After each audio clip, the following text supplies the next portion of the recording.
Okay, so nobody's getting the truth from the mainstream media, folks. It's well past time to open your eyes, your ears, and your mind. Do your own research because something isn't right here. And if you can't see that, you are not paying attention, folks. It's the opportunity to forge for ourselves and for future generations a new world order. A world where the rule of law, not the law of the jungle, governs the conduct of nations.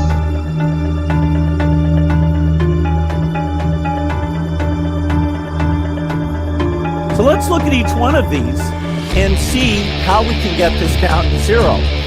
Probably one of these numbers is going to have to get pretty near to zero. Now that's back from high school algebra, but let's take a look.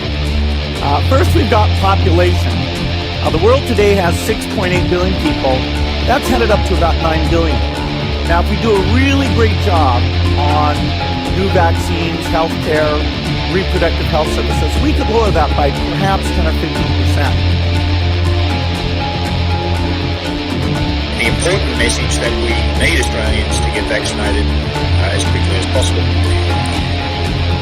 In line with that, I do encourage all Australians to please go and book your vaccinations as soon as you can if you haven't already done so.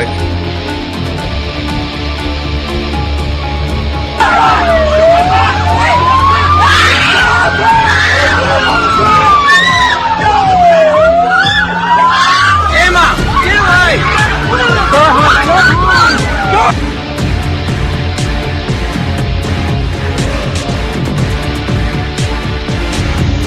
When we are successful, and we will be, we have a real chance at this new world order, an order in which a credible United Nations can use its peacekeeping role to fulfill the promise and vision of the UN's founders.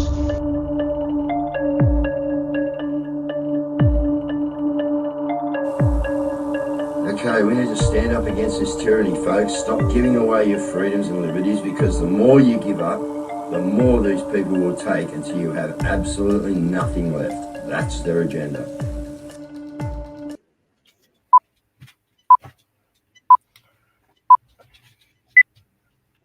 All right, good evening, family. How you going? I won't be doing any run-ins tonight. We're just going to get straight into it. We just got a message from Jan. She's just almost there, but Cazz is in. She's just doing what she's doing. But let's bring Jim in while Cazz is doing what she's doing in the background. G'day, Jim. How are you? Now, people, for the Australian audience here, some of you may know Jim. I think you would, because he's pretty big out there on the Twitter sphere and stuff like that. But maybe some of you don't. So, Jim, give us a 2-minute introduction just into who you are, what you're doing, what you've created, and where we're going. Well, thanks very much indeed, Guru. It's fantastic to be here. You know, I absolutely love the Aussies. I love the Australian people. And I had the great pleasure of being out there and living there and working there some time ago now. My hair was a lot longer. And when I wasn't chasing girls, I was surfing on the Gold Coast. So I had a whale of a time.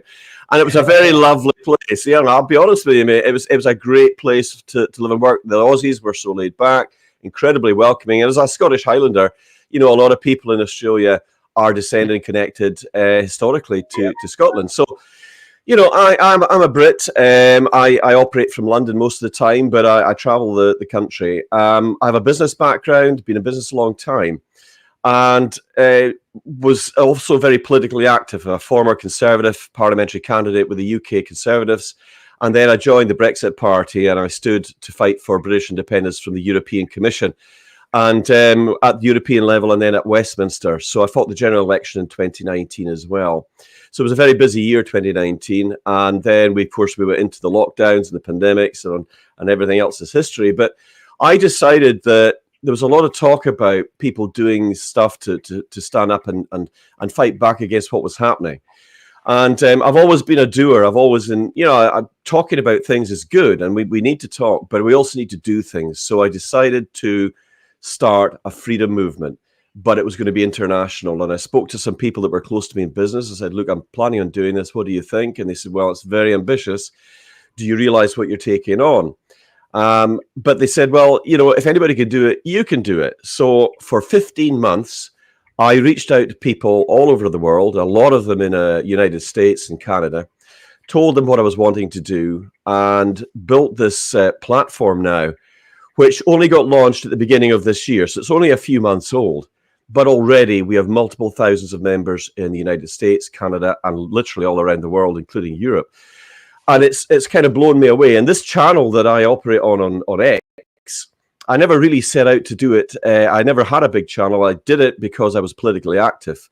And at its height, it had 2,400 members. And when the pandemic hit, I actually wondered whether I should just scrap it. And I was at that point where I was almost about to press the delete button. And I changed my mind at the last minute. I just spoke to a few people. And the next thing I know, the channel is exploding.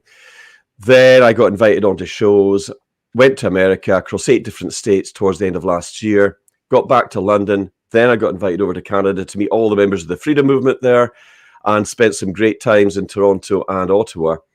And things have just kind of mushroomed and snowballed from there. And so really what I'm trying to make sure that people understand what the globalists are actually trying to do, because what they have done is effectively declare war on humanity.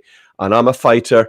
I have, Highlander blood in me, and I'm also part Norwegian Viking as well, going back in the ancestry. So that fighting spirit is strong in me. But, at the end of the day, what we want to see is justice. Yeah, I got Jubatron's disease from you guys, the Vikings, mate, and they rape killers. Yeah, right. Sorry about that. We've all got a joint heritage, mate, and out of this penal colony we have, Jim. Well, I'm just a concreter. But anyway, again, like you, Jim, I'm a concreter, and just a normal concreter, right, who, went through a bit of a rough time, back in our life when we lost a daughter, you know what I mean? And then this tyrannical government come along and thought it was going to bully people to death, and as such, you know what I mean? And that's where we took our stand. But, we're all very similar, all the people that are sort of doing this podcast. And, we've run businesses, me and Mel, and done all our own stuff, work for ourselves. And, it come to a stage where it doesn't really matter about that, because you come to this realization, Jim, that what they're throwing at us, mate, it doesn't matter whether you got any money or not. You know what I mean? Because if you don't win this war, nothing's any good to you. You know what I mean? So, yeah. It's funny how, a lot of people, when this COVID thing come on, they just took this stance and went, right, nah, this ain't happening. You know what I mean? And finally, after a long, long time, Jim, we're starting to see some actual fruition, you know what I mean, in what we're all trying to do. We've been ripped apart. We've been divided.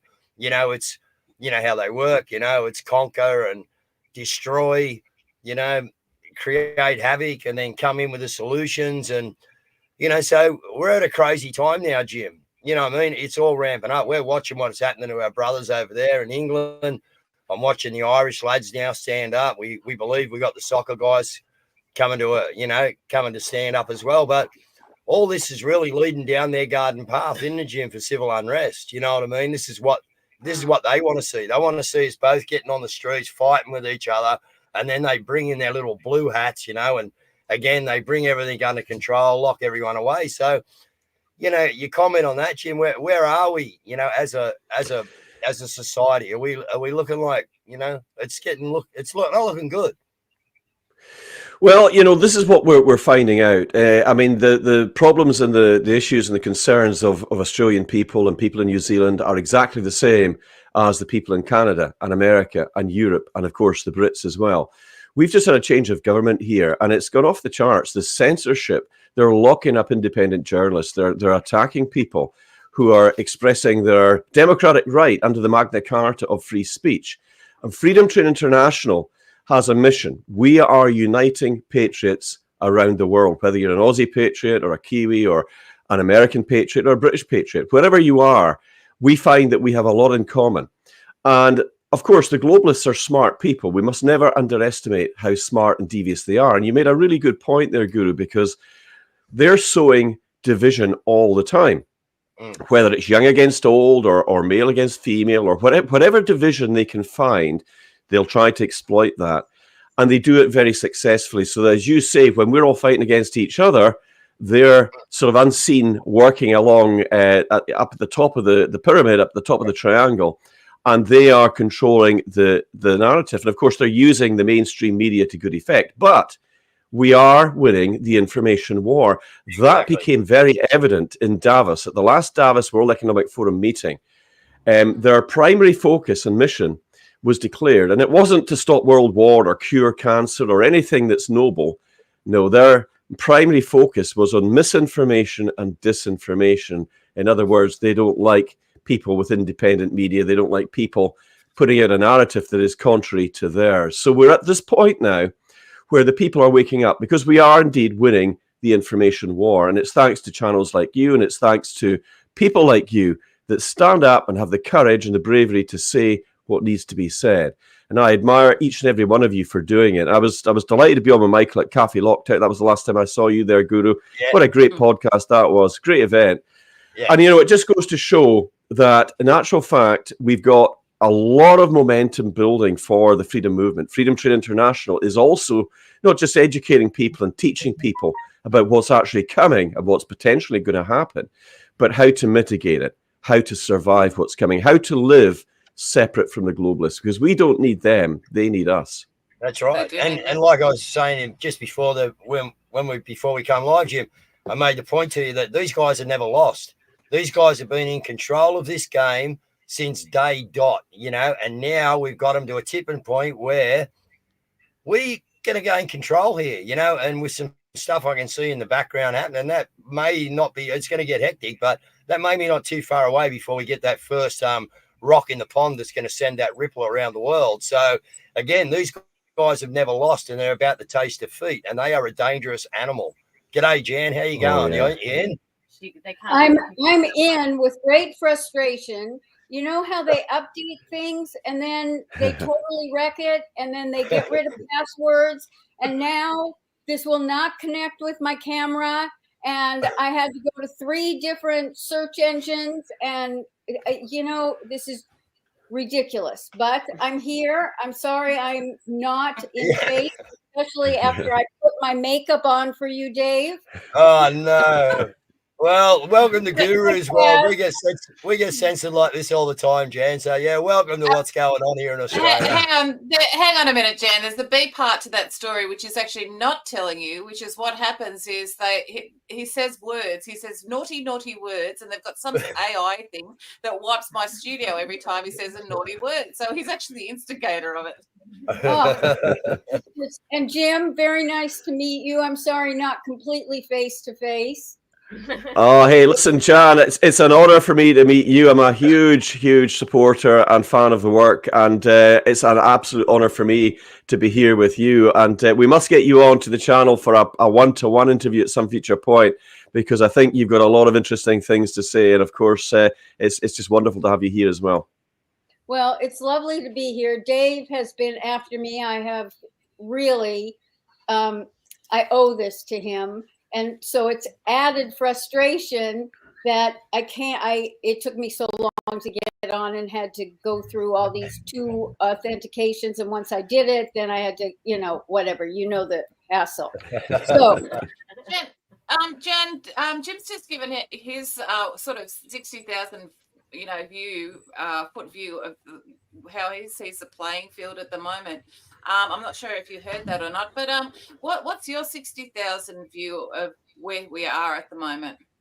Well, Cazz, I'm not sure that I immediately have a 60,000 view, because in the past 36 hours, I was brought into a major corruption case in Tennessee.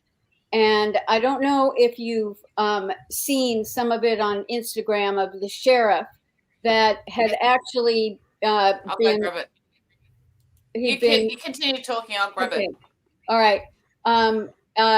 He has a team of investigators that have identified really a geopolitical switch in states. And in particular in Tennessee, what they found was a particular company was buying up some property because the state of Tennessee had raised the property taxes on people who had been living in their homes for generations were being thrown out or bought out because the new taxes were prohibitive.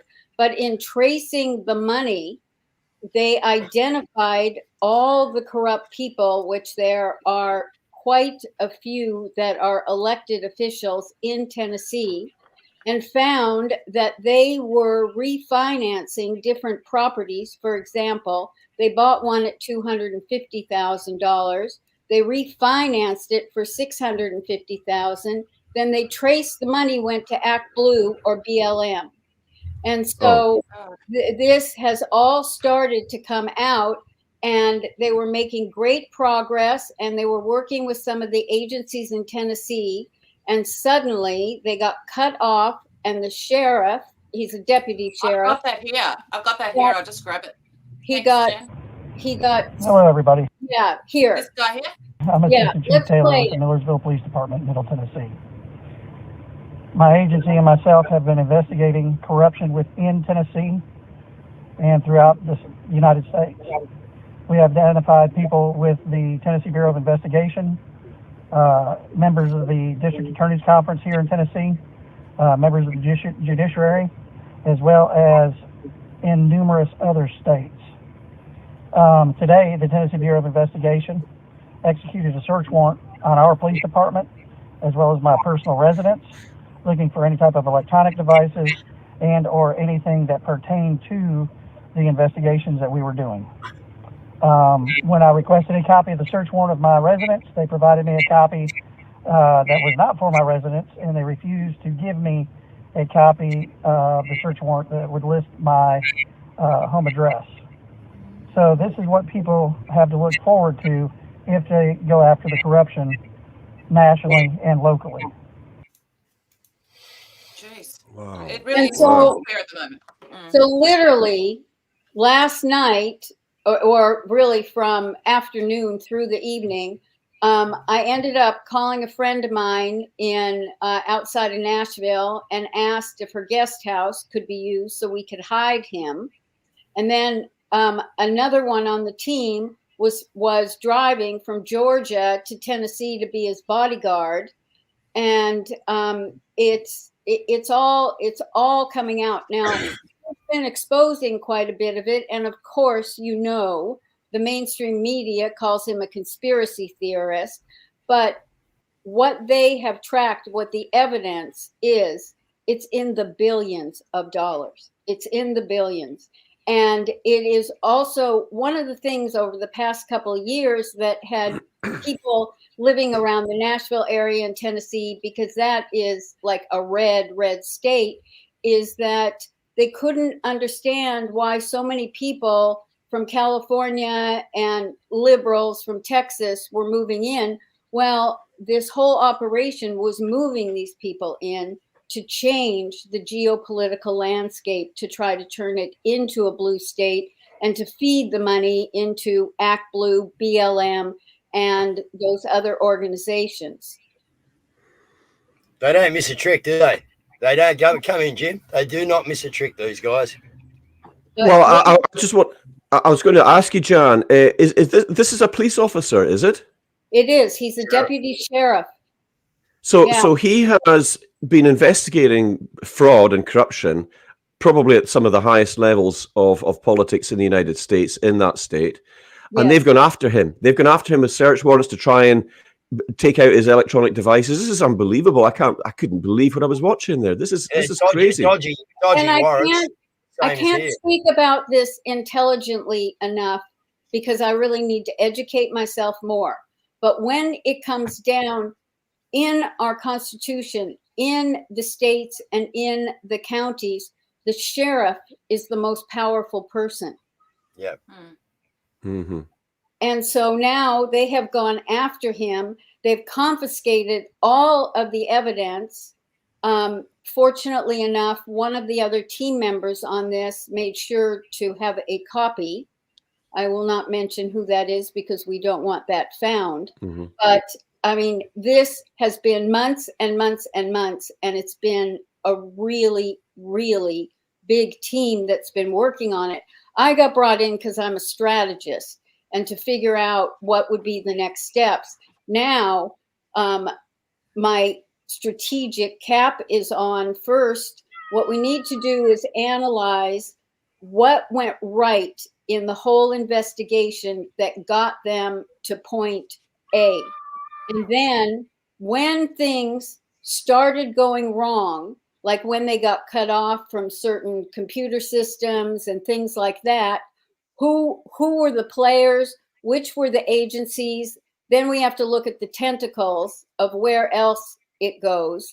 And then from looking at what went wrong, the next part that we've just started on is what could have been done differently. And this is important in anything that you're doing. When you look at what worked, what didn't work, and what could we do differently, because what comes out in that third stage are the things we overlooked or the things we thought, well, that's not really that important right now. And it brings back an awareness and then helps us figure out what our next steps are in how to make an entry in through a different door. Oh, interesting. Well, you know. Oh, Dave, you're talking, but you're mute. Sorry, Dave's mute. Oh. I'm just saying, yeah, that's very interesting information, and you got your work cut out there, Jan. And we're seeing a lot of other stuff. I do believe there are a few things getting exposed at the moment in the background. There's a lot of what do we got on the ground? We got National Guard everywhere in New York. You know, we apparently had some Democrats' phones taken or seized. So look, it's getting very, very crazy, and there's going to be these things popping off all the time. So, can I speak to the National Guard and the military? Yeah. Go for it. Part of it is perhaps to deal with the illegals, but what the biggest concern is, September 18th is Trump's sentencing date. And the reason that some of the military are being brought in is that Mayor Adams and Governor Hochul, or however you say her name, they are both afraid that the New York City police will have a walkout in support of Trump. And so they have the military there as a backup if that happens. Okay. Well, it's interesting you should say that, because this guy testified, I think it was today, about the ruling being wrong. I'll just bring you this information. Of the indictments of Donald Trump, I wrote that my review of the New York County indictment revealed that Donald Trump was accused of causing a false entry to be made in his business records for the purpose of concealing or committing another crime. What other crime? The indictment does not say. Simply put, how is former President Trump to prepare a defense if he is not informed of the other crime he intended to commit or conceal when he allegedly falsified? Now, I'll just leave that there, but he's basically he outlines it, and he just basically says, that the judge was wrong, the judgment was wrong. So very interesting. Well, it's true. I mean, if you go back, the New York Superior Court, or District Court, which oversees the Eastern Seaboard, they didn't find anything wrong. The Federal Election Commission did not find anything wrong. That's why it's been so clear that it's lawfare. And the judge has been completely biased to carry this on and not let certain people testify on behalf of Trump, not let certain evidence come forth to try and prove that he's wrong. And then in the jury instructions, where they didn't have to be unanimous on everything, but they could be unanimous like on one thing. And then the other part here is the 34 counts. What makes up the 34 counts are 34 different checks, because Michael Cohen submitted reimbursement in 34 different invoices. It could have been done in one invoice, and then it would be one count. Well, you got to play your card. You got to stack the deck. You're going to stack the deck. You got to stack the deck right, and these guys seem to be able to do that. Yeah. Jim, I see you're writing some notes there, mate. Come in. Did you? Well, I'm just listening to what Jan is saying, and I mean, I know your background, Jan, and I know what you've been connected to. So it's very interesting to hear what you're going to say about the case and this investigation. I think it's absolutely massive, but it just goes to show that the globalist movement are very sensitive about being exposed or being brought into the light. And I think what you're describing here, in particular with some of these politicians who have been involved in really it's fraud, it's corruption, it's malfeasance in public office. I don't know if that's a term that you would understand in the United States or not, but it's really very serious wrongdoing. You know, I've never made any secret that I am a Trump guy. And although I'm not an American, I spent time in the States towards the end of last year, and I was across 8 different states from North Dakota all the way down to Denver, Colorado, and then I went down south to Alabama. And at one point, they asked me to lead the Pledge of Allegiance to the flag, and I did that. And I have to say, although I'm not an American citizen, I felt the power and the energy in the room. It means a lot to people. And there's one thing in my mind that is absolutely 100%, and that is Donald Trump loves the American people. There's never been any doubt about that. Is he perfect? No, none of us are. But when you try to describe the lawfare and you describe what's going on with him, it's just shocking. And as we get closer to the election in the United States, and it's not just the United States that's going to be affected by this, the entire world is going to be affected by this because the globalists fear him. They fear him with good reason. And when Trump does get back in as president of the USA, he's going to have to really take the gloves off. I would love to see him going after the power brokers, the money men and the women, those billionaires who have been involved in the destabilization. For example, George Soros, who is funding district attorneys across the United States, trying to create lawlessness. These are the kind of people that Trump, I think, is going to have to really go after. But the deep state is a very real phenomenon. And I applaud every member of the military and the law enforcement in the United States who are loyal to the Constitution, who are loyal to the Bill of Rights, and who are loyal to the true president. And I would say to them, have courage. And the British patriots are standing with you guys across the pond. I can assure you of that.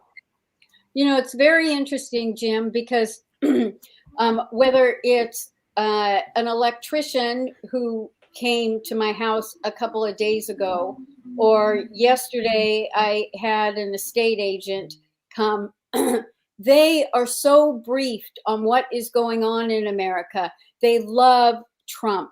They totally believe in what he's done and what he needs to do going forward. And then we've got the media.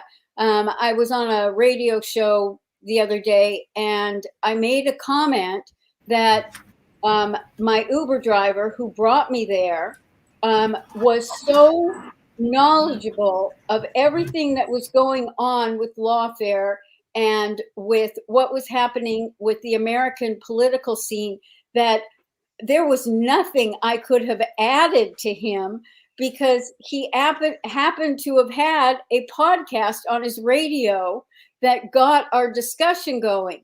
And so when I mentioned this to the presenter had to put me down for giving credit to an Uber driver. And that is so typical of them, that they live in their arrogant bubble and they think they have their opinion, and they are completely out of touch with the people on the ground, the people who actually service them, the people who make our lives work. They are more educated than anyone in the media. Jan, it's really interesting you should say that, because I think it was Warren Buffett that said he knew when to sell his stocks because the taxi driver was telling him to buy the stocks. And the point he was making is that if it's gotten so far down to that level, it's all over for the globalists. If you've got general people having those kinds of discussions, then it's basically deal's done. Yeah. It goes back to the old rule. I used to have a rule, Jan, that, if you're going to have a company and a multi-level company, when you have a meeting, you invite the janitor because he knows everything that's going on in the building. Don't worry about the CEO, mate. The janitor knows everyone's garbage bin. He knows everyone's top drawer, and he knows who's in and out of whose room. And he's the man you need, the person on the ground. You're dead right.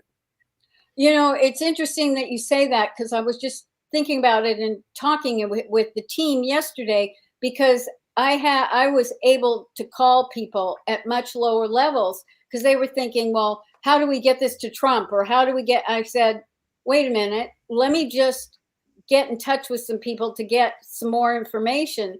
I have always believed, from my years of consulting, right down to the mail person, they are the ones that know what is going on. They are the ones that can fill you into the things that you sort of sense, but they'd been observing.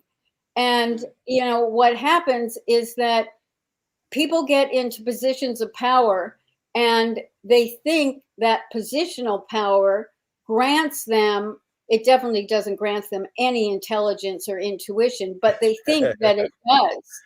And it's really, I always, through my years of consulting, it's your personal power.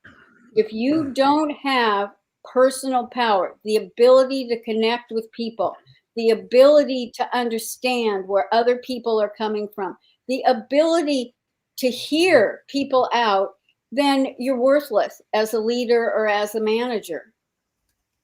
Too true. Interesting. Jen, I'm just wondering, because Dan Bongino put something out today. As a matter of fact, we've got it in the studio. Maybe Jim, did you look like you had a question there? Did you want to ask that question before I go on to what Jan was saying? Well, I'm interested. I'm always interested to get people's views and interests in terms of what's going on. But I mean, in terms of the situation with the election, I'm watching it very, very closely. There is no doubt in my mind that there's something pretty dark, pretty nefarious went on at the last election. I was watching it live from London. And I remember seeing that distinct curve going up, and Biden's at the bottom and Trump's up here. And then all of a sudden they start closing the booths, they start masking up the windows, sending people home. And the next thing, you know, Biden's won with a thumping majority. And I am concerned that we're going to see some kind of event take place. I mean, they've tried to assassinate him. They failed, thank God. But my concern is that, as Jan has quite correctly pointed out, this court case on the 18th of September. I do know, for one thing, the globalists are terrified of a re-election of Donald Trump to the White House. They're absolutely terrified of it because he will. And Jan talks about personal power. She's absolutely right. Donald Trump has bucket loads of personal power. And when he speaks, people listen. And this is one of the things that the globalists really are terrified of. Because if he gets back into the White House, he's going to have the power to go after them. And when they get exposed, my goodness, the whole game of cards, the whole house of cards is going to fall. So that was the only point I was going to make. But back to you, Cazz. Well, Cazz, if you don't mind, I'd like to respond to Jim. Jim, there have been military tribunals in ships off the coast of Australia, off the coast of Japan, off the coast of the Mediterranean Sea, down here in Southampton. They have been, I mean, at first we started with over 250,000 sealed indictments. It exploded up to over 400,000 because people who were trying to save their behinds gave other people. And so a lot of the actions have been going on. They've been saving the top people so that those are the ones that the public is more aware of. And when they get exposed, that is going to be the shock of the century. So is that why Hochul has been found to have somebody that's in the employ of the CCP recently? Well, I don't know if I honestly don't know details of investigations of when they get to that, but that is definitely part of the extensive process that is going on. I mean, I wouldn't call it a shadow government. It's more of a secret or unidentified people with power who are able to execute, because this corruption is so dense and it is so long in history that you're really having to keep on chipping away and chipping away. And I don't know if you, there was just a recent picture, and I don't have it on my computer yet, of Guantanamo, but there are on the web pictures of when Trump first came in and what Guantanamo looked like, and all of the building that has since gone on, including a hospital facility for the aged that will be put there. The thing that got me, Dr. Jen, was the wheelchair access. Yep. Yep. Yeah. Wheelchair access, and it was built, you know, there's a lot underground as well, but yeah, even the top escalator, what they've built there is absolutely phenomenal compared to what it was when actually Trump started. So look, there's a lot of stuff that you add the pieces together, and we know what's going on in the background.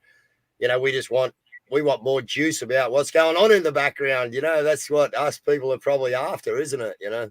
Well, yes, we all would like that, because we've also been conditioned. Where's the evidence? You know, I want to touch and feel. But what I tell people is that it's actually better that we don't have all the evidence, because if they expose the way they got to it, it would warn the other people how to protect themselves. And that is why a lot of it is not being exposed. And it's hard. It's even hard for me to stay optimistic and really believe that things are moving on and we're going to get there. My only fear is seeing headlines on November 6th. If Trump isn't in, it will be America has fallen. And that is what we have to prevent from happening. And I mentioned to Jim before, these guys have never lost, Jan. These guys have been winning for thousands of years, you know, so they've never tasted defeat, you know, and they don't want to taste defeat. And they've put a pretty good structure in place so they don't have to taste defeat. Yet here we are, you know, on the pivotal edge of being able to take these guys out. And we're gonna learn how to win here, and they're going to learn how to lose. And that's a big thing for this deep state, because never before have they lost. Never before have they ever tasted defeat. They have controlled everything throughout the ages. That's the crux of it, Dave. That's the crux of it. Well, they do have a history of falling back and regrouping and then attacking again, you know, coming back to that sort of stuff. Like, so, yeah, but it is interesting. I do want to ask you about Dan Bongino's thing, because it looks to me like it looks like they're actually going after the influencers. I'll just bring this in. It's only short. I'd be remiss as a former federal agent to not warn people that given these accusations, are other people, I'm not accusing anyone specifically, I want to be clear, are people working with the feds right now to try to ensnare other conservative influencers into this alleged operation? I'm just going to say this. Be very careful who you're emailing, and be very careful who you're talking to, and be very careful that you're not talking to someone working with the feds on the other end of the line. Yep. You want me to comment on that? Yep. Yeah. Okay. One thing to understand about any people-led movement is, as it gets closer to success, the shills, the traitors, the save my assers, all are willing to compromise their morals and their values. Yep. This, for me, all of this is actually a good sign in disguise, because these traitors were turning these people in before, but it wasn't coming out. We weren't being made aware of it. So I'm kind of a silver lining kind of girl, and I always look for that, because then it gives indications. Now, what Dan is referring to is evidently Tim Pool, who has Timcast, and I don't know who Laura Southern is. I haven't followed her. She's a new name to me. But Dave Rubin and then Benny Johnson were accused of being paid $10 million by the Russians to promote propaganda. Now, Benny Johnson has come out. He's gotten his lawyers on it. He did say that a media organization had presented them with a contract, but they didn't sign the contract. But then there's, I wish you could see the smile on my face about this right now. So Tim Pool came out yesterday, and in a post, he said, "Oh, I realized I was wrong. I'm all for Ukraine. Mea culpa, mea culpa, mea culpa." Here's the best part, is that the liberals jumped on it saying, "Oh, look, Tim Pool has seen the light. He's turned around." Of course, my response to every one of those was, "Oh, Tim, you are superb at satire and facetiousness. You got another sucker right here." But what's more important in how they seized upon that and immediately believed his post. And if you saw Tim Pool's posts on other things, the satire and the facetiousness is right in there, is that those liberals who believed it without understanding Tim, without any investigation, it tells us how their minds work. They would immediately roll over like a dog and just give in. And that is more revealing to me in all of it.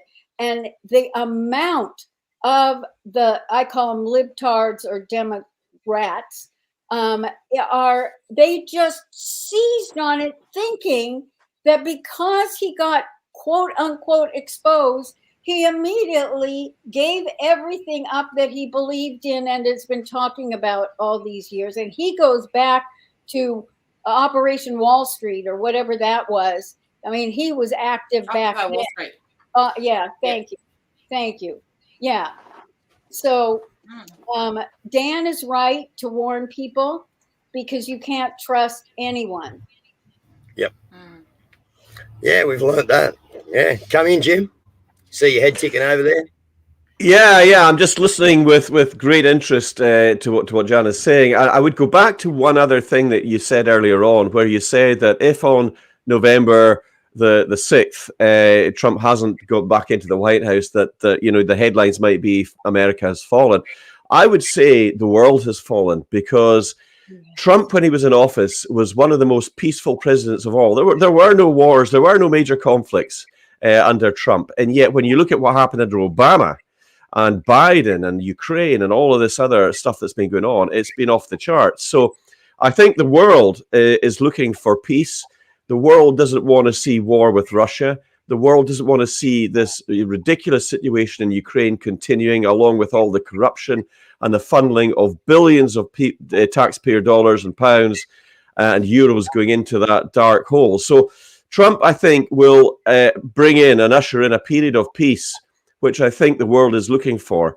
But the world needs us to stand together, and that's why we've been working with patriots all around the world through Freedom Train International, uniting people, because it's only through uniting the people in our various countries that we're going to get to where we need to be. No one country, perhaps with the exception of the United States, because it is a massive country and it is a massive military, but it needs to have the right leader. But I think everybody else needs to get on side and on board and support his re-election, but also stand together as patriots in our respective countries. And one other thing I'll say is that, you talked about the arrogance of these globalists. They do actually believe in their own power and their own importance. But there's an old saying that pride comes before a fall. And we might be seeing the precursors to that happening. They usually tend to overplay their hand. And I think they're doing that with Trump. And I think they're doing that with other types of endeavors as well. And the massive illegal immigration that's been taking place, that's devastating communities in Southern Ireland, England, Europe, all over the world, is being done by design. And I think it might be a globalist insurance policy that if the dirt on the globalists starts to really get revealed, that they might activate what is effectively a standing army, not of asylum seekers, not women and children, but predominantly young military-aged men in our respective countries. And I think that's something we need to be aware of as well. Well, Jim, it's interesting that you brought that up, because there were two things that I would love to hear more from you about. One is just how the wokeness has hit us here in the UK. I mean, a 72-year-old man gets arrested for hate speech on Facebook. But more importantly, if you would go into more detail of your interview with businessman John O'Looney and the WHO and NATO and the UN, and sorry about that. No one ever calls me. Was that your phone? It was. I mean, and it never. I never hear a ring either. Put your shoes Maybe back on. someone's watching this live that didn't want you saying too much more, John. I don't know, but yeah. Well, that was a bell. That was a bell for how important my question was to you, Jim. Because if people need to wake up on that point. You know, what we're seeing and what we've been seeing for a long period of time now. I mean, to give you a brief example, Southern Ireland has an indigenous population of about 3 million Irish people. That has now swollen to 5 million over the last 4 years. And that 2 million influx is largely illegal migrants. And I clarify the point. 99% of these illegals that are coming in are young military-aged men, aged between 19 and 29. And they are often arriving with United Nations handlers, and they're facilitating this. So there is a big plan. It's very highly organized. And John O'Looney, he's a highly respected businessman in the UK. He's a funeral director. He's connected to many different people, including some of those in the House of Lords.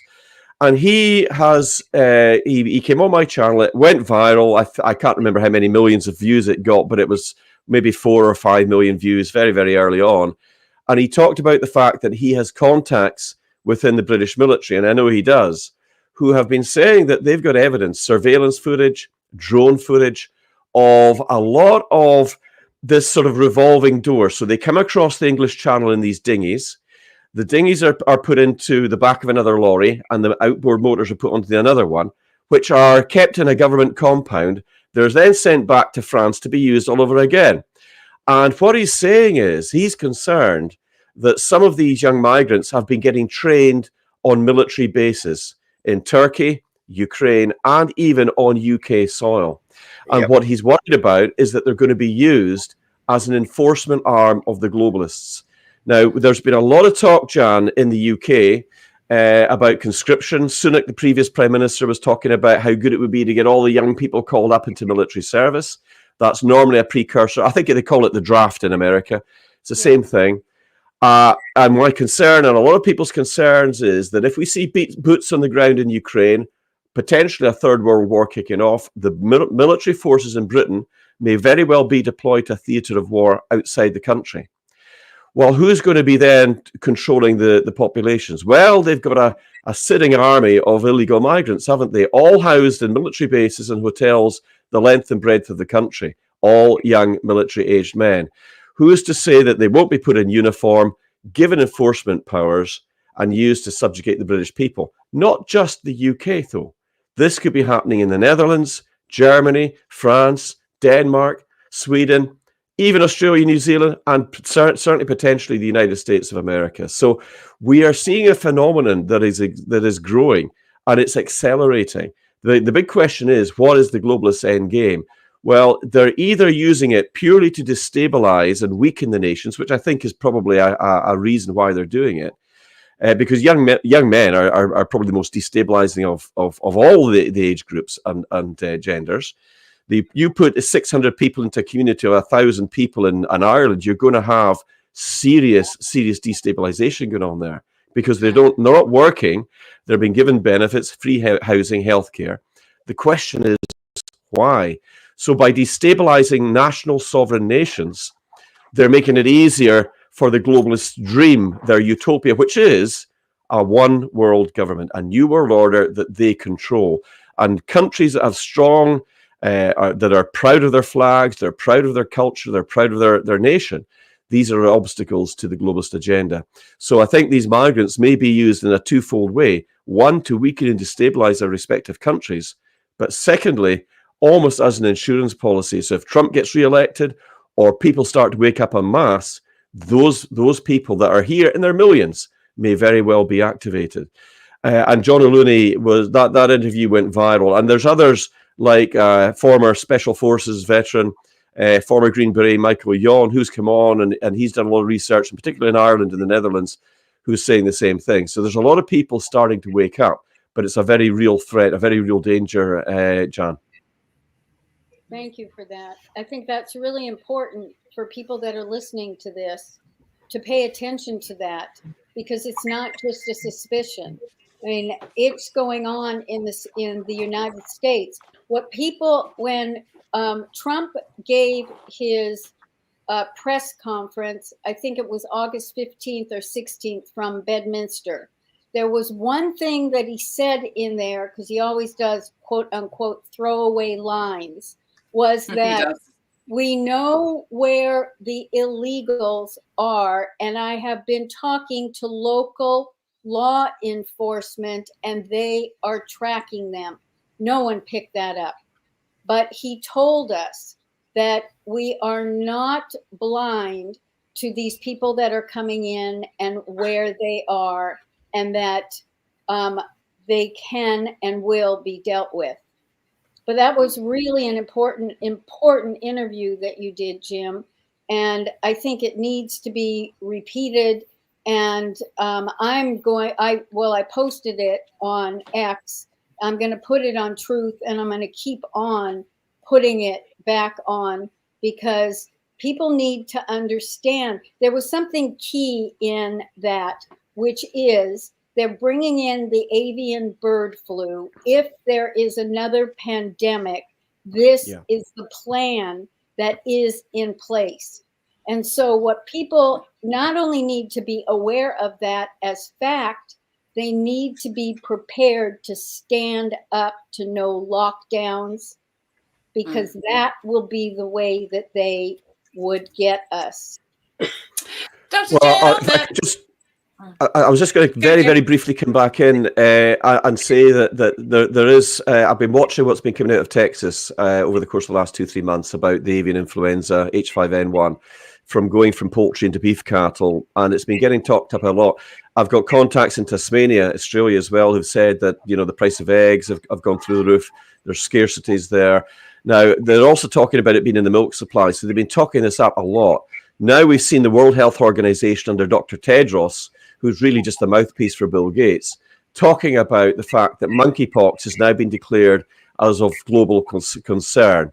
And once again, from my activities in the United States last year, there was a lot of people worried that something might happen that could prevent a free and fair election taking place in the United States. And I'm still thinking that they may declare another pandemic and lockdown. And once again, I go back to that point as well, Jan. Yes, we did absolutely discuss the fact that these migrants, these young migrant men, may very well be enforced, empowered, uniformed, and used to control populations and to set up things like roadblocks where people are not allowed to travel. And it could very well happen, and it could happen globally. So I'd be very happy to repost that. In fact, John's been on the channel a few times. But once again, I'll repeat my offer to you, Jan. I do follow you on X, and if you want to follow me back, I can have you on, and we could maybe even have a 3-way conversation about this, because what's going on in the United States, and I know you've got your finger on the pulse there, what's going on in the United States matters to the Brits, and it matters to people around the world. And this is our channel is pretty international in reach as well. So what's going on is of great importance. But thank you for your comments, and I appreciate it. John would be very happy to hear your assessment of his interview. Thank you. Well, and I do follow you. Okay. Okay. Thank you. And I believe me, I especially when Dave said, "Will you do this?" I went back and I read quite a bit of your articles. I didn't listen to a lot of your rumbles, but I did. I wanted to be briefed and understand you better. So yeah. Okay. All right. Well, I'll reach out to you and we'll make that work.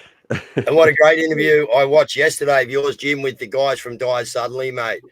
That was a very, very informative on a lot of different you covered a lot of different topics on there, mate, from how Trump was persuaded and different things. I got a real lot of actual calm out of that interview, Jim. Those guys were really good to talk to, mate. Well, I reached out to them. I happened to see some of their material. They've got a fairly big channel. I mean, I think they're approaching 800,000 followers in the United States, and it's good stuff. They produce films, and I'm about to do filming, and I'm about. I've over the last sort of 2 months, I've been in the Netherlands. But last 3 months I've been in the Netherlands 3 times: Geneva, Switzerland, Denmark, Ireland. I'm about to head to Canada. I've been asked to go on a series of speaking engagements to across different provinces in Canada. But when I come back, I'm heading back to the Netherlands to do filming a documentary there, and then I'm heading to Germany. And after Germany, I'm heading to Norway. So there's a lot of things going on just now. But those 2 guys, Edward and Matt, died suddenly. They do this type of thing as well. But they were great guys. I got on very, very well with them. And of course, there are 2 Americans who've got their finger on the pulse in the United States as well. So we're going to be doing some more interviews together. But yeah, it was interesting what they were saying, and I do see direct parallels to what's going on in the globalist movements, how they're trying to set up this controlling dystopian dictatorship to what's being warned about in the various books of the Bible, Daniel, Isaiah, Revelation, you name it. So yeah, I'm delighted to get that kind of feedback. But yeah, they were good guys. I got on very well with them. Yeah, no, that was the great. interesting thing about with the military age men as well, and with the immigrants, illegal immigrants, is it will eventually be used as an argument. Oh well, you need to get digital ID so that we know who's in our country and who's they seem to try and checkmate us on every turn, don't they? Yeah, that's a great point, Cazz. A really good point, because they're wanting to bring into digital ID in force. Of course, that will lead to CBDC, central bank digital currencies, and of course the much vaunted 15-minute so-called smart cities where people are controlled and kept and corralled in these places. So digital ID is the very first battleground. The Australian Senate has passed that, but there are good people. Senators Babette, Malcolm Roberts. There's others who are taking a principled stand against it. But yeah, I think it's certainly something that they do. They often use the what's termed the Hegelian dialect, where problem, reaction, solution. They create the problem, then they watch the reaction, and then they come in with the solution, just as you've said, Cazz. Great point. Well, they're trying to do it here, but what we're doing is we're seeing the cash use go up, Jim. The Aussies are really standing up with the cash, mate. So yeah, we don't like anyone who goes digital and no cash, so we just get rid of them straight away.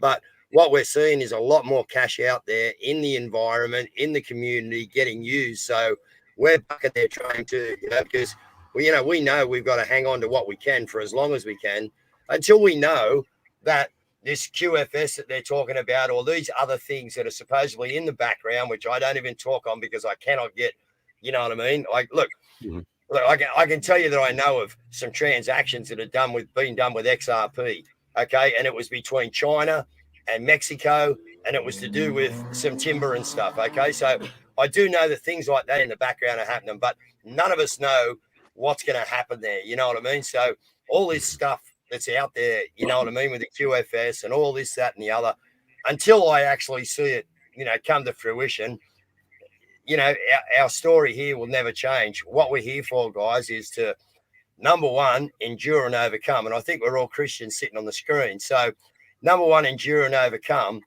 And number two is the good Lord said, my people will perish from what? A lack of knowledge. A lack of, and not from sin, not from belting your neighbor over the back of the head because he's a dickhead and he doesn't listen. Not from anything like that. From what? A lack of knowledge. Now, what we are doing is we are the climate change out there at the moment. Jim, people like yourself, like Jan, like me, like our viewers, we are the climate change. And I threw this back on these guys a while ago and said, guys, take it. Let's take it. We are the climate change because we are the people that are out there changing this climate from what they would like to see as dystopian climate into something that we believe should be sovereign and free. So again, we're the thing they're scared of. They can ramp up their climate change all they want, but we are the climate change, and we are starting to make the difference out there, people. So congratulations and well done, because a very small percentage of us in the world have actually stood up, continue to pass this information, continue to go through the censorship, continue to go through the harassment to actually get this word out there, and it is working. What are you seeing there, Jan? Well, it is. I would love if Jim would talk a little bit more about how things have changed in the UK a bit since woke Starmer has come into play, and Wow. and how things that the liberals were adopting from the US are now coming out in the open. But I'd like to hear more from Jim on that. And Jim, just on that as well, we have actually here a Freedom of Information Act request of Keir Starmer says no record of his oath of office, which is interesting. Well, that is interesting, Cazz, and good timing. I can tell you that I watched with disbelief as Keir Starmer started to talk about this change that was coming. He was talking about this change even before he actually got elected as Prime Minister. And I thought, what is this change he's talking about? Well, now we know. He is an ardent globalist. He is on record as having chosen Davos over Westminster. He is an adherent to the World Economic Forum. He's a fully fledged member. He has got no interest in the people of the UK, and in large part, most working class people traditionally vote Labour left. And at one time, I had a fellow Scot called Sir Keir Hardie, who started the Labour movement in Glasgow many years ago. But it was all about workers' rights. It was about fairness. It was about, and I actually had a lot of empathy with that traditional sort of Labour movement. But what Labour has become is a uniparty, the same as what the Conservatives have become in the UK as well, and indeed in many other nations. They're Conservative in name only, they're Labour in name only. They are now ardent globalists, and they are pursuing this woke agenda. I mean, we saw pictures of Keir Starmer bending the knee to Black Lives Matter and defending the riots that took place.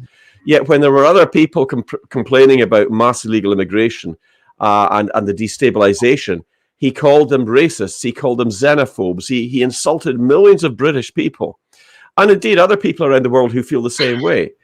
He is actually in with a thumping majority, not because people like him or because the huge numbers of people voted for the Labour Party. What happened was the Conservative front lines withdrew because Sunak, I believe, deliberately. Yeah, Sunak deliberately lost the election because he's another globalist. He's another World Economic Forum devotee. He made so many gaffes and did so many things that were going to upset and alienate his voter base that he effectively, the Conservatives who would have normally voted Conservative didn't vote, which allowed Starmer to get in and to take power. And he's got a big majority. That's the big problem as well. But what has happened is there is now a huge censorship taking place in the United Kingdom.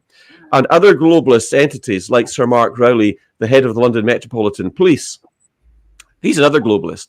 He's another person that follows this sort of mindset. He has come out and threatened people in the United States and Canada and Australia and other nations that if they say something that they don't like, they're going to come after them. I mean, in the United States, you've got the Constitution.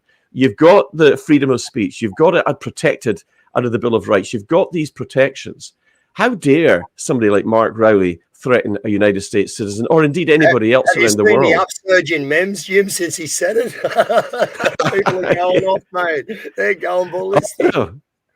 Oh, I know. I've got a lot of friends in Canada as well. A lot of people follow me from Canada, and of course they were watching this as well, and they were saying, "My goodness, the UK has fallen," and they know what censorship's like in Canada under the Trudeau regime, and the infiltration of the CCP, Chinese Communist Party, within the mainstream media there, the funding that's going on. There's a lot of corruption. That's why I was paying close attention to what you were saying, Jan, about this case where this deputy sheriff has been investigating this, because this is dynamite. I could hardly believe it. I hardly wait to go and post about that. So you need to send me the link, or I'll repost it from your channel if you're following me. But what's happening in the UK is dystopian, and there are a lot of people genuinely, seriously reaching out to me saying, "Jim, what do you think? I don't know if I want to stay in the UK any longer." The question is, where do you go? And I think that that's a whole other subject. But I mean, I think people just need to be ready for what's coming. Freedom Train International is very seriously minded. We are the fastest growing freedom movement in the world now. And we are the only truly international freedom movement. That's why I'm going to so many countries. Well, I pay tribute to the Canadians, actually, the Canadian freedom movement who started it all off. And as I say, I was across there last year, and I took a lot of inspiration from those guys. They were really principled, and they took a hard stand against what was going on. Yep. But I mean, I'm all across Europe. I think we all did. When Canada first stood up, when I was knocking around with Kingy, doing these live streams with Pat King and that, you know what I mean? Mate, they gave the world the inspiration to actually have a go. They were the kickoff, as far as I'm concerned, on the world movement, was the Canadian truckers. Well, I pay tribute to the Victorians as well. The people in Australia, they got brutalised. I mean, in the state of Victoria under Dan Andrews, that was off the charts there as well. So, I mean, well done to the Aussies that stood up. Yep. Jim, you probably already know this, but they actually shot rubber bullets onto peaceful protesters, and they shot us with military-grade radiation weapons in Canberra as well. Yep. Well, I was on with Michael yesterday from Cafe Lockout. He got shot. He got shot with the rubber bullets. I think at that particular venue you're talking about. Thankfully, he wasn't badly injured. But I mean, you imagine doing that to your own people, and they were out in a park. They weren't doing anything. They weren't rioting. They just turned up with these. It's worse than that. It was actually at the Shrine of Remembrance. So they corralled them in there. They corralled them in That's there, right. and then took fire to them at the Shrine of Remembrance. The freedom that our forefathers fought for, and they shot them. They shot them on the Shrine of Remembrance. How ironic! How dystopian is that? I mean, it's as I say, I've lived and worked in Australia. I love the Aussies. They're peaceful people. They're great people. And for Dan Andrews and for those other WEF politicians to unleash the security forces in that brutalized way, and once again they did the same thing with the RMP and trampled people with horses. These were women. These were elderly people. Off the charts. It's unacceptable, and there is a day of reckoning coming. But yeah, we are busy. Freedom Train International is going out of its way to unite patriots around the world, and that's why I'm going personally to these different countries, because in the freedom movement, trust is everything. I think Jan was talking about that a little bit earlier on. Be careful who you trust. The way to really get to know somebody is when you meet them in person, and that's when you make the connections. But I mean, obviously, traveling all around the world isn't possible in every state and every country, but I'm making a good go of it. And there's a lot to be done in Germany. Wait till you hear what's going on in Germany when I get there. Amazing stuff. And the same in Norway, actually. So there's a lot of good things happening. There's a lot of other movements out there that are talking to Freedom Train, and we're building up a real head of steam here. Well, Jim, Dave, I just texted you something on WhatsApp. Because I can't show anything, but I forwarded to Dave a picture of Starmer as a kid with Jimmy Savile. You got that, Cazz? No, but I can get it. I know where it is. Yeah, I will get it to you now. And just as an aside, but more importantly, Jim, I often get asked about how many people are waking up, etc. You have a great line to Matthias Desmet, who is the one who basically believes that about 30% will remain sheeple. Would you talk more about that, please? Well, Matthias Desmet, I met him for the first time in the Netherlands on the first visit there. This is a few months ago now. And then I met him again in Geneva, Switzerland. And he's a very personable guy. He's a great guy. He talks, and he's written books about fifth generational warfare, the psychology that they use to manipulate and control people, and also how they utilize fear. They cause fear to control the masses. Now, actually, Matthias is one of the guest speakers that's going with me to Canada. So, he's I can't remember his handle on Twitter, but we follow each other, and he is a tremendous guy. And I think another person who I've got a huge respect for is General Flynn, Michael Flynn, who is also the former head of the DEA, the DIA, the Defense Intelligence Agency. We followed each other for a long time. He's spoken about me publicly, and Michael Flynn is also another expert. So, but Matthias Desmet, he is very well known for his.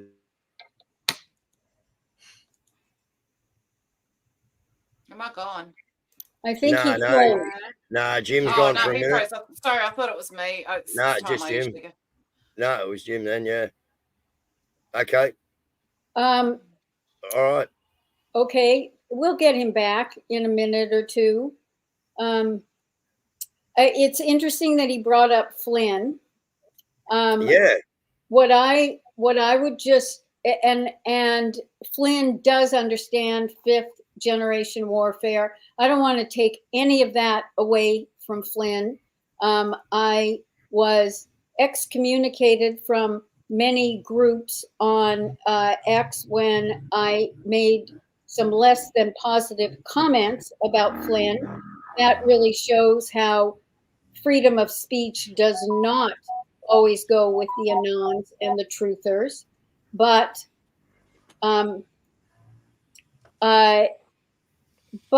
I also want people to keep in mind, why has Flynn not appeared at any of Trump's rallies? Why does Trump not follow Flynn on Truth or on X? Just one more time, and Dan Bongino made a comment, you have to be careful who you're completely listening to, because you will see credible things coming from them, but you have to also look at other aspects to make sure when you're putting your trust in someone, where the trust is, and make sure it's limited. It's interesting, isn't it, Jen? Because one of the things that like with the whole one of the things that I notice about Trump is that, you know, he has had every news station for like 3, 4, 5, 6, what are we getting now? 6, 7 years attacking him, questioning him. He's never been above being questioned. So it's really interesting when you see people coming along and they might not necessarily say that you can't question them, but their minions around them will silence you by saying, "Oh, you know, you can't question it," or shut you down. As opposed to, like, I think that, you know, are we about? Shouldn't we all have transparency or be at least accountable? Well, not only that, how about not getting angry at someone if they say something that you don't like? You know, these anons that are so proud of all the research they've been doing for 10, 15 years, but there is an arrogance in there, and they feel that, you know, I got accused of being a newcomer, and then I did an X space and I said, well, I was the management expert on the NBC Today show. I was, when he came down the golden escalator, I've been on Christina Amanpour, CNN. I used to do CNBC regularly, blah, blah, blah. And then the one person said to me, well, then you're being too nice about the liberals. You need to come out and be more critical about them. And I said, what purpose would that serve? Why would I talk about them when I can get the right message across and retain my credibility? I like that when I have to be on with a liberal, a Democrat representative, is all they can do is criticize us as if they have an understanding of us, which they don't at all. No, they don't. You know, but I was completely excommunicated from some private groups because I made one post that said a friend was at the dinner with Michael Flynn. And of course, how dare I say a friend? I should have named the person. You know, if I named the person, you wouldn't know the person anyway, but who cares? And the one part was that Flynn had said, yes, he thought about running for president. Well, look, what American boy growing up, and now girl, doesn't think about eventually being president? I mean, when I came over to the UK, what was explained to me of the difference between the mentality between a Brit and an American. In America, anybody can be president and you try again. in the UK, only one person can be king or queen. And if you fail, you don't get another chance. I mean, there's that distinction that goes on. But I wasn't criticizing Flynn for wanting to run for president. What it was that he was going around the country. He arrived in St. Charles, Illinois, on a private plane with family members, a couple of bodyguards, and at that dinner, he criticized Trump. So that was what my point was. Well, the Flynn Network massacred me. You know, they just went after me, and I was then dropped from every private chat room, which was fine because now my DMs are manageable. But that kind of lack of acceptance and that kind of arrogance within the Anon or the truther community does not help us on a broader basis. And I was actually, that morning, I was talking to Jan on the phone, and she said, "Oh, I've got to go into this space in a minute, Guru, and take the heat." And I said, "I'll go in there with you, and I'll try and soften the room," because I knew I was going to come at her because I watched the comments on Twitter, and I went in to try and soften the room a little bit. But I tell you what, them Anons went them, man, and they went it pretty hard. They didn't really care what I had to say, but I just tried to soften the mood before Jan actually walked in, but. Yeah, you copped it that day, Jan. Well, and I let them. See, the thing was that after that tweet came out, they did a space, and I didn't know. So then a week later, I said, look, let them go after me. I don't care. I'll be on. So I was on for about an hour and 3/4, going well into 2 a.m. And my brain starts shutting down just before 2 a.m. So I said, look, guys, I've got to get off. And then, should I dare say that, they were upset with me, but I got off. Then I went back on anonymously because I was just curious. And there were a couple of things that, one, I think it's very strange that she lives over in the UK. I am suspicious. Gosh, if I hadn't been anonymous, I would have said there are over 12 million Americans living in 120 different countries because we have global corporations. But the one that I loved the best was when one of the Anons said, well, it's not like she's brought anything new to us. It was like, who said I was bringing anything new? All that happened was you guys embraced me because I did a GB News interview. That was it. But when I was listening to these crazy expectations that they had of me and therefore were condemning me because I didn't live up to their expectations, and a couple of them kept telling me, well, you should have done this, I have told patients and clients this whenever a should comes up. Don't should on me. Well, the thing about it too is that, Jan, Dave and I always say, look, we don't always get things right, but we're not trying to deceive you, and that's the difference. We're trying to get it right, you know. So, and we certainly apologise when we get it wrong, you know. Welcome back, Jim. Yeah. Sorry about that, guys. The thing went down, but I would just say to Jan, you've fulfilled my expectations, and I'll go back to that GB News interview. I thought it was a brilliant interview, but I have to say, and I remember posting it at the time, I don't think the presenters really understood what's really going on. They were like I don't know, rabbits in the headlights of a car, I think. But you spoke very well, and that's when I really started to see the light, as it were, in terms of what you were talking about. And I think it was probably around about that time that I followed you back. But certainly, what's going on, unity within the freedom movement is so important. We should never attack each other. And I was speaking to Michael about, Cafe Locked-Out yesterday, and he was talking about the same thing, where we talk about we never put down other people, publicly like that, because we're up against a really hard enemy. The globalists are well funded, they're well organized, And we can't afford to take our eyes off the target. The target is the globalists. They are the real enemies of humanity.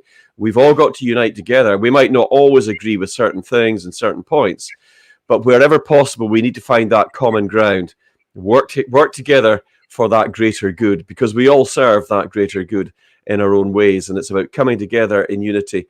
That's how we're going to get through it. And it's not hard to find that common ground, because it's the kids in the future, Jim. It's as simple as that. You know, we're on the way out, mate, but we got to leave something for the rest of them. You know, that's. Sorry, Jan. No, I was just going to say, Trump and RFK Jr. have come together, and RFK Jr. said there are things that we disagree on, and we agreed not to talk about them, but to focus on the points that we agree about. And that's the most important thing, because when you look at that, it's not only commonality coming together, but it's generally the most important issues that touch a broader base of people. Absolutely. And that's what we've got to do, isn't it? We got to touch a broad base, you know, but I think we're doing a great job of it. You know, obviously, there's that 30% that we're told are just going to keep barring and jumping off the cliff, you know what I mean, every time they're invited. But I do believe that humanity, you know, is just that little bit, I know, I'm hoping anyway, humanity is that little bit smarter than that, you know, and we can actually stand as one. You know, I saw them today turning the buses around up in Ireland or somewhere, Jim. They were bringing in the migrant, and I think it was the Irish lads that were out, and they actually turned the buses around, you know what I mean, and clapped them off as they left. So we can do it. We can do it. I mean, just before my transmission went down, you were asking about the 30% on Matthias Desmet, and Jan was asking about that. And I just wanted to say that one particular figure is 3%. Watch 3%. 3%, because in history, if we look at the American Revolution, if we look at 1776, if we look at the history when America stood up and fought back against British colonialism, it only took 3% of Americans, because it was only 3% of Americans that actually stood up and fought. Just 3%. And if 3% of any country, any city, any nation, wherever they are in the world, were to stand up and say, we no longer comply with this, we're not going to go along with it, there's not a lot the globalists could do about it. And the other thing is, they like us to all think that they're all powerful, all knowing. Well, they're not. God is the only one who's all powerful and all knowing, and we serve him and we serve the light. And at the end of the day, it's only going to take enough of us to stand up. That we need to find the lines, and we need to connect with each other. And when we do that, then we will push back. And it's a great point you made there, Dave, about the Irish boys in Southern Ireland taking that principled stand, peacefully saying to those drivers, look, you know, this is not right. You need to take them back. And of course they did. So that's the kind of motivation that we need to take, and the inspiration that we need to take to our own respective countries. And we can make a difference, and we will. Jim, will you go over that 3% a bit more? Would you elaborate? That's really key. It is key, Jan. And as I say, I often use it as an example when I'm speaking with people. It was only 3% of Americans that stood up to fight for American independence from the British. 3%, that's all it was. 3%, a very small number, but they did it. And when you think about the Canadian freedom movement as well, it wasn't like millions and millions and millions. It wasn't like, you know, the entire population standing up. It was a small amount, but they made such a difference.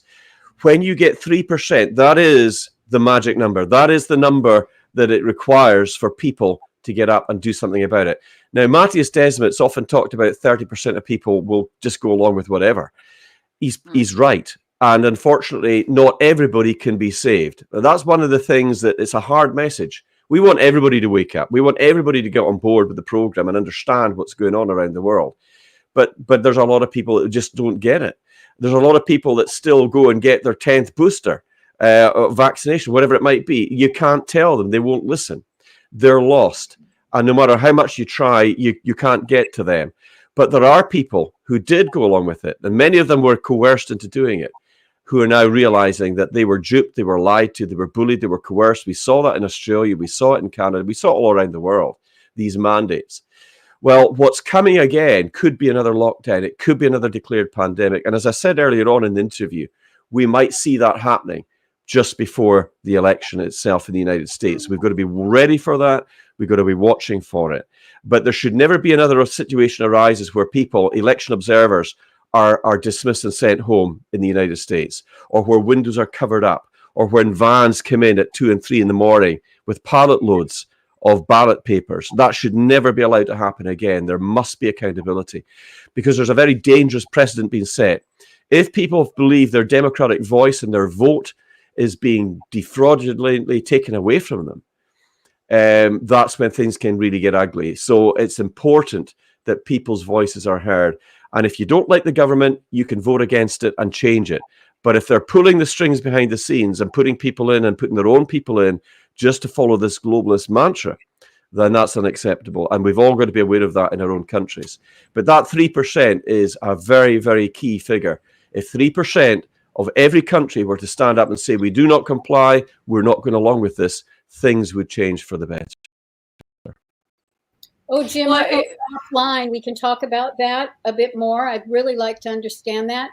Unfortunately, I'm going to have to sign off shortly. I would like to leave everyone with this. Watch JFK, the film by Oliver Stone from 1991, I believe. And then there is a documentary that came out 30 years later called JFK Revisited, Through the Looking Glass. I have a neighbor who works for The Economist, a young smart aleck, who made sure to tell me he understood J6 because he watched the New York Times documentary, and he knew things better because he was at The Economist. And I was tired of him rejecting different sites and things that I sent to him.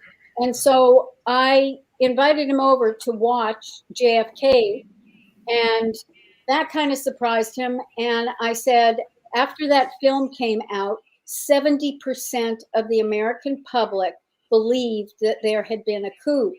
But then when I made him sit down and watch the documentary, JFK Revisited, Through the Looking Glass, papers from the CIA, the evidence, the people that were involved was there.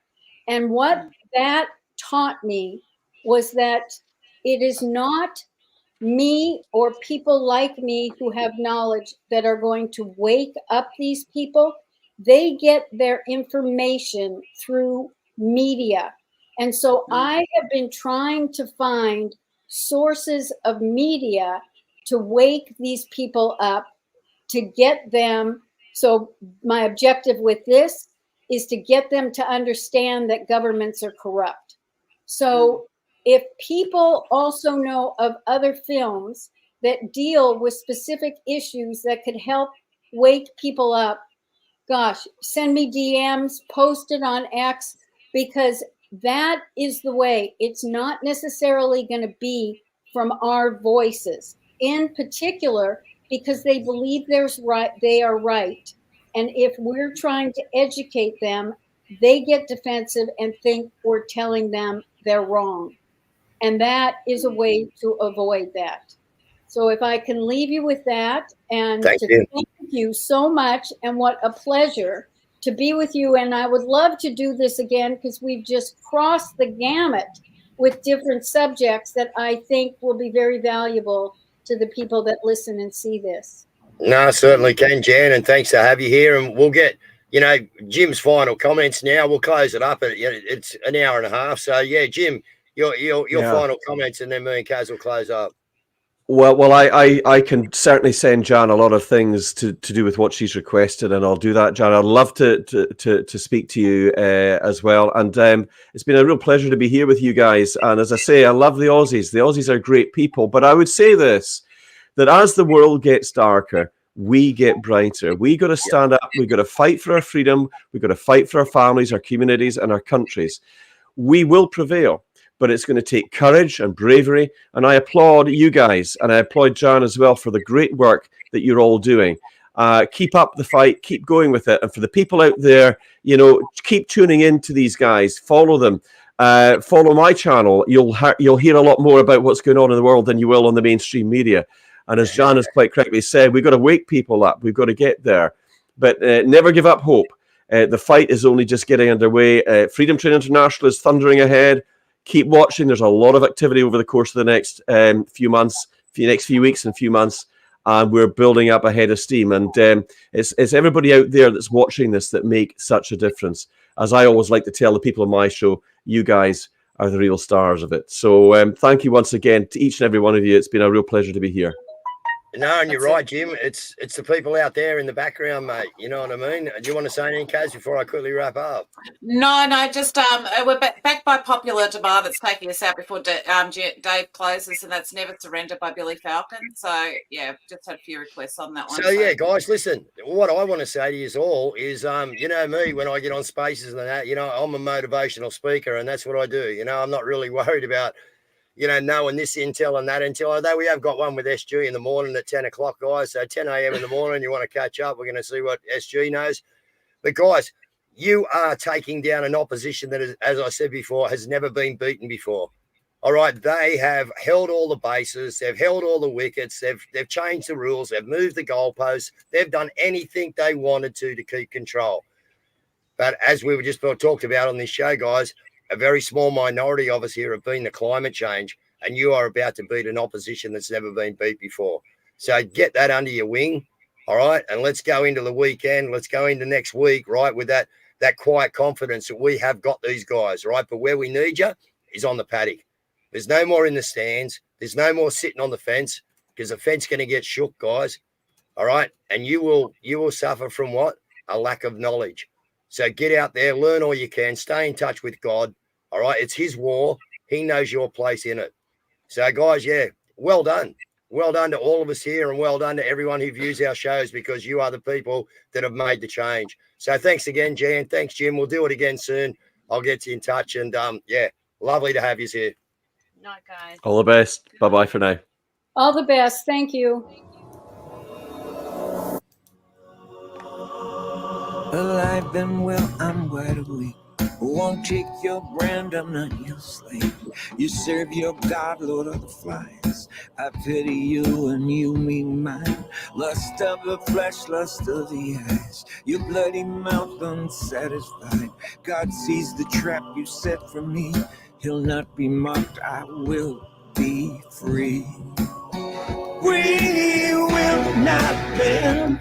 We will not break. How dare you touch what God gave? We'll never give in, never give up, never back down, never surrender, never surrender. Your fear will not make me behave. I won't march in your masked parade. Your hollow threats won't shut me up. I won't bow down, enough's enough. You say you'll give us what we need, as if you own the air we breathe. Stand up 100 million strong. Thought we'd lie down, well you thought wrong. We will not bend, we will not break. How dare you touch what God gave? We'll never give in, never give up, never back down, never surrender, never surrender. Oh, I walk through the valley of the shadow of death. Just keep going, keep on going. Jesus with me every step. Just keep going, keep on going. Walk through the valley of the shadow of death. Just keep going, keep on going. Jesus closer than my breath. Just keep going, keep on going. We will not bend, we will not break. How dare you touch what God gave? We'll never give in, never give up, never back down. We'll never give in, never give up, never back down. We'll never give in, never give up, never back down, never surrender.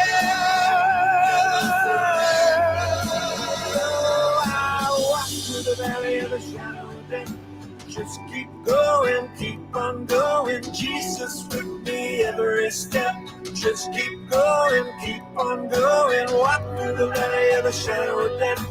Just keep going, keep on going. Jesus closer than my breath. Just keep going, keep on going.